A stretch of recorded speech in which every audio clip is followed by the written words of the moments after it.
Hi, my name is Dawn Wiggins. I'm a licensed marriage and family therapist, a relationship and life strategist. Today I want to talk to you about my relationship with cluster headaches. A cluster headache is a very different form of headache. It's rare and primarily is diagnosed in men. So for women to be diagnosed with cluster headaches, it's even more rare. It's centered in the hypothalamus. It's a part of the brain that deals with sleeping and waking, hormones, regulates a lot of the body's systems. And so it's very different than a migraine or a tension headache. And it comes with some very specific features that are pretty troubling. They're also known as suicide headaches because there's a really high incidence of suicidality. Meaning people wanting to kill themselves and or killing themselves because of the intensity of the pain associated with a cluster headache. It comes on very suddenly and typically affects one side of the head. For me, it's on my left side, but it's different for everyone. For some people, cluster headaches occur cyclically, like once or twice a year, and some people have them chronically. In my case, I started with them cyclically. I got them twice a year for about 8 weeks at a time, and then they progressed into chronic headaches, cluster headaches. It comes with a very intense searing pain that happens in the eye and in the temple. And it also comes with what's called a histamine response, which looks like allergies basically, where the eye will get very puffy and red and it will start tearing, the nose will start draining, and basically your mind, your body thinks you're having an allergic response. So it's incredibly painful. There's not a lot of medication that can address it, and there are some very distinct physical features that come associated with a cluster headache. So the reason that I wanted to make this video is because when I was first diagnosed with cluster headaches, I learned very quickly that there's just not a lot of solutions out there. And a lot of the conversation about cluster headaches is about how excruciatingly painful it is and how hopeless people are when they're diagnosed with cluster headaches. A lot of people who have this illness are on disability and they have a very difficult time functioning. I am very proud to say that I'm like almost 10 years into this experience, and I live life pretty much like a normal person.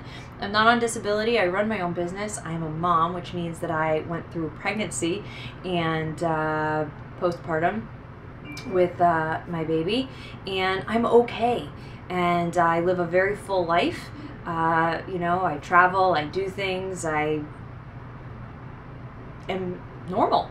So I do still suffer from cluster headaches on a daily basis, but I have figured out how to function, and I want to share that with you. And not everything that works for me is going to work for you, but I want to pass on the hope that I have experienced, because a lot of the forums out there and a lot of the places where you can find information, it's very dark, it's very heavy, and it's very oppressive. So, welcome to this talk about cluster headaches, and I look forward to any comments you might leave in the video. If it's been helpful to you at all, please give it a thumbs up, and you may want to subscribe to my channel because I also have a lot of really valuable content on this channel that's about hope, that's about finding happiness, that's about being able to release pain, whether it's emotional or physical, and I think they're connected. So my story starts in 2006, 2007, where I started to get regular daily headaches, which was strange for me because I had never experienced headaches in my life before. Within a year, they progressed to cluster headaches, and I remember so distinctly the very first night that I got my first cluster headache. It was very scary. It was probably late evening, maybe 8, 9 o'clock, and as soon as we started Googling what was going on, it was immediately clear that I needed to take a trip to the emergency room. So I got to the ER, and the ER doctor had no experience with cluster headaches, did not really love that I was coming in with a self-diagnosis, and made a referral to a neurologist who has been a godsend in my life, Dr. Azaret, and basically shot me up with some opiates and administered oxygen through cannulas in my nose, and said it couldn't be a cluster headache because the headache didn't abort or go away because of the administration of the oxygen. Oxygen can be very effective in aborting cluster headaches for some people, but it has to be administered in a very specific way, and this doctor did not do that. So I left feeling really scared and really hopeless because nothing they did at the emergency room worked, and that started basically a progressive experience and sensation around hospitals that was very, and to this day is still very difficult for me. And I think a lot of people that have a chronic illness, they can relate to this, where when you go to the hospital, the bedside manner of the ER physician isn't what you're looking for because you're in crisis, and because the diagnosis is rare, they don't have a lot of experience dealing with it, and they don't always listen to me or you, the patient. And we know our symptoms. We typically know what our body needs. And I think a lot of times doctors are afraid of people med seeking or looking for pain meds. That's not me. Opiates don't work. I don't want them. But I do typically know what will clear a cluster cycle or break a cycle for me. And that doesn't always happen quickly or easily at a hospital. And so I've developed a really difficult relationship with medical providers. And I think that's pretty common for people who have experienced what we have. So as I progressed through my path of learning about cluster headaches, I got all the tests that, you know, people with headaches get, MRIs and CAT scans and allergy testing and vision tests, like anything anybody could think of. You know, they sent me to rule out what could be causing these headaches. But at the end of the day, I've come to accept that this is just something that I have a genetic predisposition for, and I've had to learn what my triggers are and how to manage my life in a way so that I can reduce the impact of the cluster headaches. I am very blessed to have a neurologist that thinks outside of the box. Don't get me wrong, his go-to answers were quite frequently drugs. And I have tried every medication under the sun that you can think of to treat cluster headaches, and for the most part, none of them really worked. And I have paid a boatload into the pharmaceutical industry, and I deeply, deeply am sad that instead of drugs, I wasn't prescribed therapy, meditation, yoga, acupuncture, anything that would have helped me to develop a better relationship with myself and better coping skills to deal with pain. Because what happened is that I was basically told that my answer to the pain was to take a pill. And so then as the pain would increase, I would want to take more pills, and it didn't get better, I got worse. I would get secondary side effects from all the meds I was taking. And I became very, very depressed and developed an incredibly negative relationship, or a triangle, between pain, my mental experience, and medication. And it's taken me a lot of work to break that cycle. I have come to learn that the most effective way to deal with the pain of a cluster headache is basically to breathe through it, is to lean into it, is to accept that that's what it is, and to meditate, to relax. And it's, for most people who have cluster headaches, the idea of relaxing through a cluster headache is an insane thought, because when you're suffering from a cluster headache, all you can really think of is wanting to die. All you can think of is, I will do anything to make this pain stop. It's not that I don't want to live anymore, it's that I need this pain to stop, because my body and my mind literally cannot tolerate how excruciating this is. So I have learned how to relax during that. That takes practice, and I'm not saying I'm always good at it. But the more that I practiced that, the more that I tried different types of treatments other than just the regular pharmaceutical treatments that were available, the more I learned, and the more I held on to hope that there's a solution and that I'm not going to have these forever. I don't know when, I don't know how, but I choose to believe that these will end and it's going to pass. So I have now my regular treatment regimen involves a functional medicine doctor, and for me, bioidentical hormones. It does involve non-steroidal anti-inflammatory drugs. That is very helpful for me in terms of managing the pain.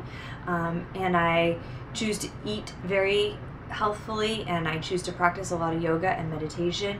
I choose to do things that help keep my body clean and free of toxins, because I know that the meds that I do take stress my liver and stress my body in general. So I try to be really responsible about the things that I put in my body and taking care of my body.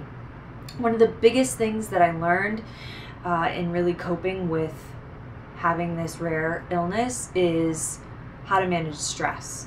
And what that really boiled down to was reprioritizing, because what I had prioritized in the past was work, achievement, making money, doing well, being perfect.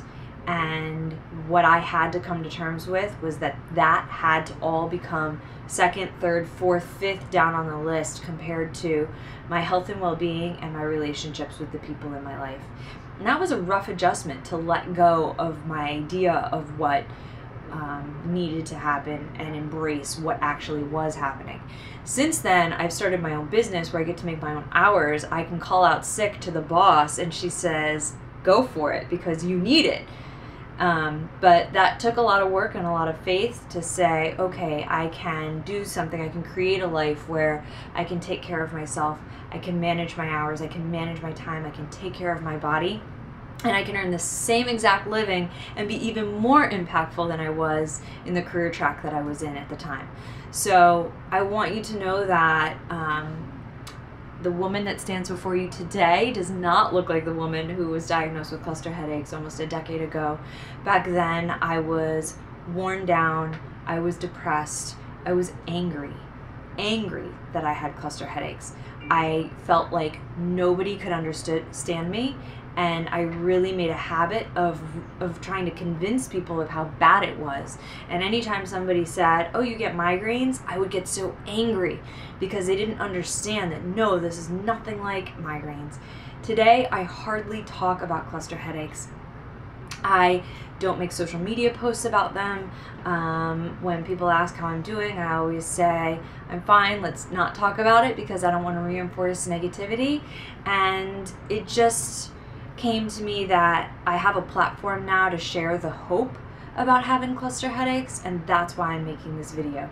So I guess I finally decided that I'm ready to talk about this illness because I have something loving to say. I have something hopeful, a positive message for you that says that if I can do it, you can do it. And unless it's something positive or hopeful, I don't want to talk about it where it comes to cluster headaches. So I hope in some way what I've had to say is inspirational for you, or it gives you some hope that there are things that you can do to feel better. And if you ever want to talk about it, I am available. Please don't hesitate to reach out. I want to be that person that can support you in the pain, because I know that I often felt like a burden to other people. I often felt like it was really hard to connect with people because they couldn't understand, and I often was afraid that I would scare people with the intensity of my feelings and my thoughts. People get really scared when they hear that cluster headaches have this suicidal component. That really freaks people out. And so I just want you to know that I know you, I understand your pain, and you're not alone. Thank you for watching.